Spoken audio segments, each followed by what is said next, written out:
Hello good morning friends. Rakesh static GK में आप लोगों को स्वागत है। मैं आज आप लोगों को हिंदी का महत्वपूर्ण प्रश्न लेकर के आया हूँ, बिहार पुलिस एक्साइज कांस्टेबल और बिहार पुलिस कांस्टेबल के लिए और बिहार दरोगा के लिए।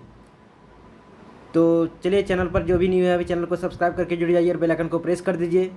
तो चलिए आज का महत्वपूर्ण प्रश्न स्टार्ट करते हैं। हिंदी का वर्णमाला। तो देखिए यहाँ, देखिए वर्णमाला लिखा हुआ है। तो देखिए, हिंदी भाषा की सबसे छोटी इकाई ध्वनि होती है। हिंदी भाषा की सबसे छोटी इकाई ध्वनि होती है। इसी ध्वनि को ही वर्ण कहा जाता है। हिंदी भाषा की सबसे छोटी इकाई क्या होती है? ध्वनि होती है। इसी ध्वनि को ही वर्ण कहा जाता है। वर्णों को व्यवस्थित करने के समूह को वर्णमाला कहते हैं। वर्णमाला किससे कहते हैं? वर्णों को व्यवस्थित करने के समूह को वर्णमाला कहते हैं। हिंदी में उच्चारण के आधार पर 45 वर्ण होते हैं। इसमें 10 स्वर और 35 व्यंजन होते हैं। हिंदी में उच्चारण के आधार पर 45 वर्ण होते हैं। इनमें 10 स्वर और 35 व्यंजन होते हैं।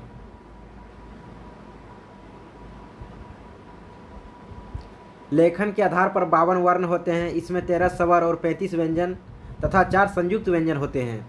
लेखन के आधार पर 52 वर्ण होते हैं। इसमें 13 स्वर, 35 व्यंजन तथा 4 संयुक्त व्यंजन होते हैं। वर्णमाला के 2 भाग होते हैं। वर्णमाला के 2 भाग होते हैं, एक स्वर दूसरा व्यंजन। स्वर, जिन वर्णों को स्वतंत्र रूप से बोला जा सके उसे स्वर कहते हैं। स्वर, जिन वर्णों को स्वतंत्र रूप से बोला जा सके उसे स्वर कहते हैं।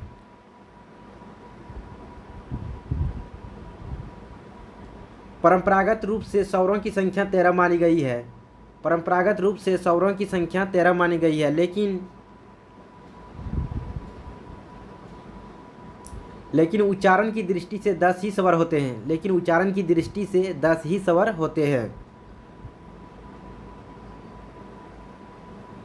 एक नंबर देखिए, उच्चारण के आधार पर स्वर य, या, हर्षई, दुर्गई, हर्षऊ, दुर्गऊ, ए, ओ आदि। 2 नंबर प्रश्न देखिए, लेखन के आधार पर स्वर य, या, ई, उ, ए, ओ, अंग, य, री आदि। स्वरों के मुख्यतः 2 भेद होते हैं। स्वरों के मुख्यतः 2 भेद होते हैं, एक हर्ष स्वर और दूसरा दीर्घ स्वर।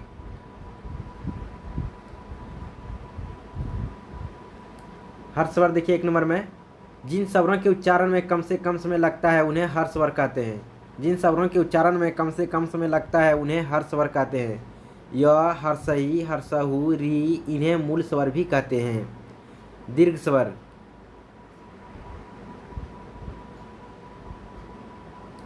दीर्घ स्वर देखिए 2 नंबर, दीर्घ स्वर, जिन स्वरों के उच्चारण में हर स्वरों से दुगुना समय लगता है। जिन स्वरों के उच्चारण में हर स्वरों से दुगुना समय लगता है उन्हें दीर्घ स्वर कहते हैं। उन्हें दीर्घ स्वर कहते हैं। जैसे या, दुर्गही, दुर्गहु, ए, ओ। व्यंजन, जो वर्ण स्वरों की सहायता से बोले जाते हैं उन्हें व्यंजन कहते हैं। हर व्यंजन के उच्चारण में यह स्वर लगा होता है। यह के बिना व्यंजन का उच्चारण नहीं हो सकता। वर्णमाला में कुल 35 व्यंजन होते हैं।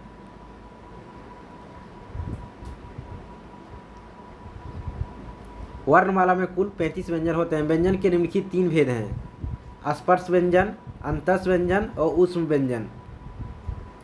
स्पर्श व्यंजन देखिए,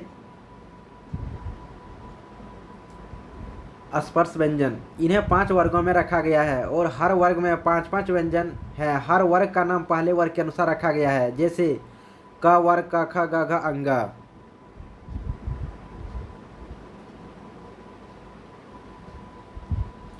च वर्ग, च, छ, ज, झ, ञ। ट वर्ग, ट, ठ, ड, ढ, न। त वर्ग, त, थ, द, ध, न। प वर्ग, प, फ, ब, भ, म। अंतस व्यंजन, अंतस व्यंजन देखिए, इनकी संख्या 4 होती है, य, र, ल, व। देखिए ऊष्म व्यंजन, इनकी संख्या 4 होती है। इनकी संख्या 4 होती है, तालेब स, मूर्धन्य स, दंश स, ह। संयुक्त व्यंजन, अक्ष, त्र, ज्ञ, स्र।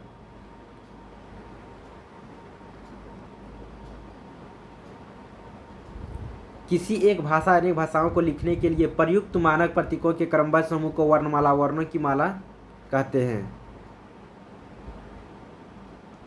वर्णों की माला या समूह कहते हैं।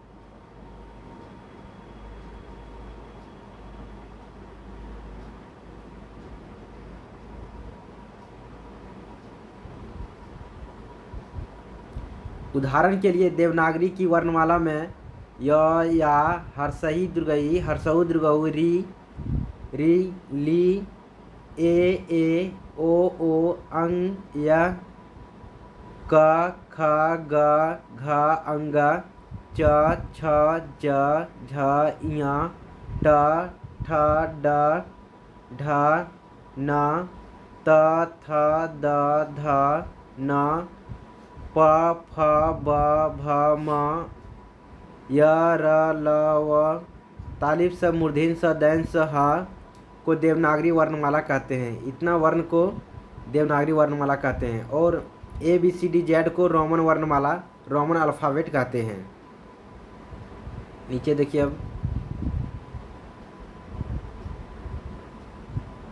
देवनागरी लिपि में संस्कृत, मराठी, कोंकणी, नेपाली, मैथिली भाषाएं लिखी जाती है। देवनागरी लिपि में कौन कौन सी भाषा लिखी जाती है? तो संस्कृत, मराठी, कोंकणी, नेपाली, मैथिली भाषाएं लिखी जाती है। देखिए घोष और अघोष। घोष और अघोष व्यंजनों के वर्गीकरण में स्वर तंत्रियों की स्थिति भी महत्वपूर्ण मानी जाती है। इस दृष्टि से व्यंजनों को दो वर्गों में विभक्त किया जाता है, घोष और अघोष।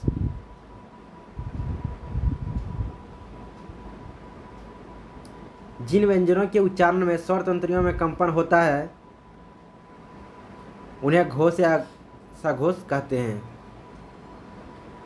उन्हें घोष या सघोष कहा जाता है।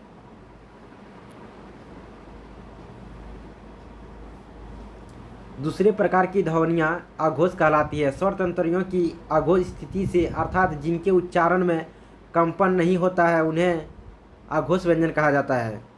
तो देखिए एक तरफ घोष है, एक तरफ अघोष है। तो घोष में आ जाएगा ग, घ, अंग। अघोष में आ जाएगा क और ख।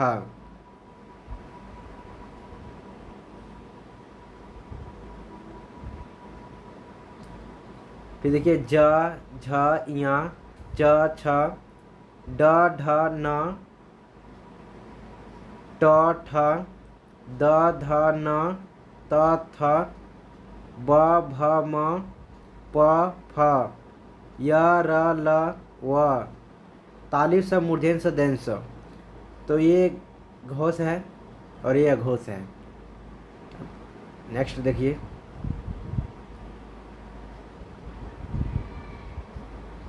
प्रणता के आधार पर भी व्यंजनों का वर्गीकरण किया जाता है। प्राण का अर्थ है श्वास वायु। जिन व्यंजन ध्वनियों के उच्चारण में श्वास बल अधिक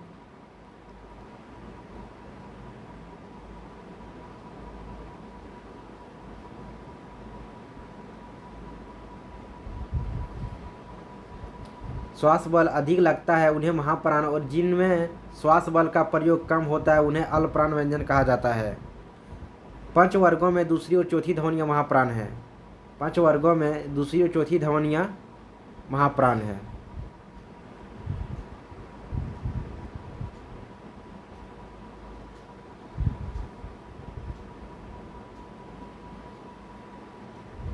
हिंदी के ख, घ, छ, झ, ठ, ढ, थ, ध, फ, भ, ड, ढ व्यंजन महाप्राण हैं।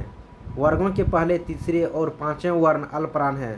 क, ग, च, ज, ट, ड, त, द, प, ब, य, र, ल, व ध्वनियाँ इसी वर्ग की हैं।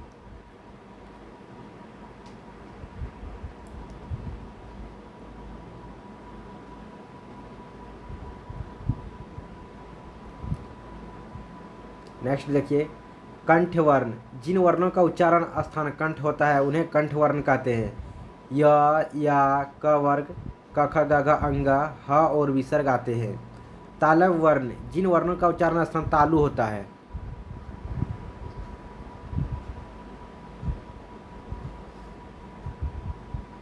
उन्हें तालव्य वर्ण कहते हैं। हर्षई दुर्गई च वर्ग च छ ज झ ञ य और तालु स आते हैं।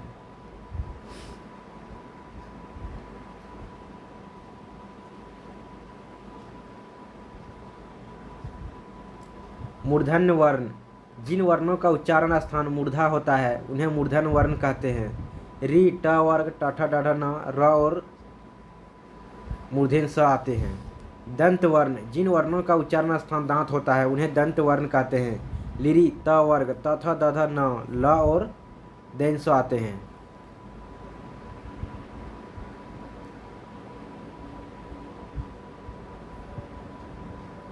ओष्ठ वर्ण, जिन वर्णों का उच्चारण स्थान ओष्ठ है उन्हें ओष्ठ वर्ण कहते हैं। हर्षऊ दुर्गऊ प वर्ग प फ ब भ म और उपध्वनीय वर्ण आते हैं। नासिक वर्ण, जिन वर्णों का उच्चारण स्थान नाक है उन्हें नासिक वर्ण कहते हैं। अंग या न म आते हैं।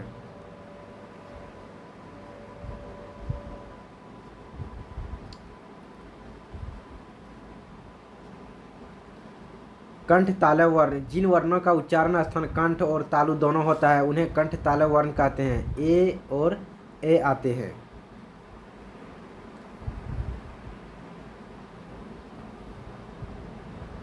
कंठोष्ठ वर्ण, जिन वर्णों का उच्चारण स्थान कंठ एवं ओष्ठ दोनों होता है उन्हें कंठोष्ठ वर्ण कहते हैं। अ और अ आते हैं। दंतोष्ठ वर्ण, व का उच्चारण स्थान दांत और ओष्ठ दोनों होते हैं अतः वह दंतोष्ठ वर्ण कहलाता है। तो बस ये था आज का आपका हिंदी का क्लास। सारा थ्योरी शुरू से लेकर अंत तक पढ़ा दिए। अब शुरू से अंत तक देख लीजिएगा, रिवीजन कर लीजिएगा। इसका टेस्ट भी लगवाऊंगा, पहले आप थ्योरी पढ़ लीजिएगा अच्छी से। आपको पढ़ा दिए, रिवीजन कर लीजिएगा। इसी तरह का आपका जितना भी हिंदी का क्लास है Bihar police, Bihar excise constable और बिहार दरोगा के लिए, सर आपको हिंदी क्लियर हो जाएगा। तो बस तो देखते रहिए राकेश चैटी चैनल, और चैनल पर जो भी न्यू है चैनल को सब्सक्राइब कर दीजिए और बेल आइकन को प्रेस कर दिए ताकि आपको जो भी वीडियो डालें हम सबसे नोटिफिकेशन सबसे पहले आपको पहुंचे। और अच्छी से तैयारी कीजिए आप लोग। तो हिंदी में आपको कोई डाउट नहीं है, अगर कोई डाउट है तो कमेंट बॉक्स में जरूर बताइएगा। फिर मिलते हैं नए प्रश्न के साथ नेक्स्ट वीडियो में। तब तक के लिए धन्यवाद। जय हिंद, जय भारत।